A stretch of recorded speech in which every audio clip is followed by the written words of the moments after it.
What we want to do, though, is we want to get rid of this little one and just leave.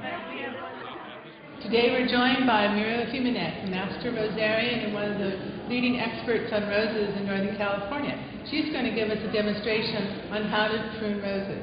One of the things that I usually start out with is telling you the right proper tools to be using. And the first thing I want to hold up is what not to use. Do not use these anvil-type shears on your roses. It ends up just smashing the end. Usually you rarely ever get a good cut out of it. And what you need to have are the tools that we call bypass pruners, whereas the one cutting edge bypasses the hook. It pulls down and you make your cut right there, right above a leaf. Other tools that I use are loppers, good gloves. The best gloves that I have found that withstand the thorns are goatskin gloves. And you can usually pull right along on there and not get stuck at all.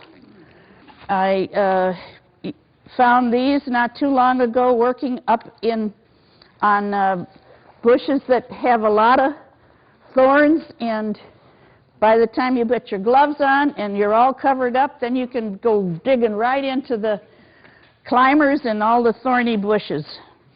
One of the things that I am very adamant about is telling people that you have to look at the bush to determine the age of the canes.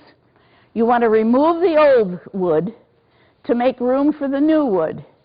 And the new wood usually has dark thorns and smooth bark, whereas the older wood gets gray looking and the thorns end up being white.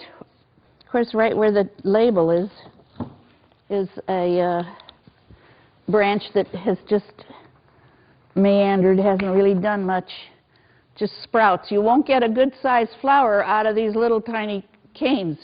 You have to go to heavier wood. And then I like to be able to tell you to look down at the center of the bush and think of that as the hubcap of a wheel. And these branches coming away are the spokes of the wheel. And that would be an ideal situation. And when I make a cut, I want to make it towards what I call an outside eye. The eye is wherever there was a leaf on the branch, right above it you will have an eye. Some terms are calling it a bud. If I get nothing else across to people, I want the fact that you don't let a rose bush intimidate you. And a lot of folks let that happen. They go out in their yard and they look and they shake their head, and then they wonder what to do next. Again, I'm looking for the eye. Forked branches leave a lot of color. You want that topiary look. Stubs from last year or that were never cleaned up are removed. Here's another stub. We should remove that. And then you'll notice one of the things that's a boo-boo is half of the cane is dead. The wood is dead on it. And you will not get much bloom. If I cut down in here, now I have clean wood.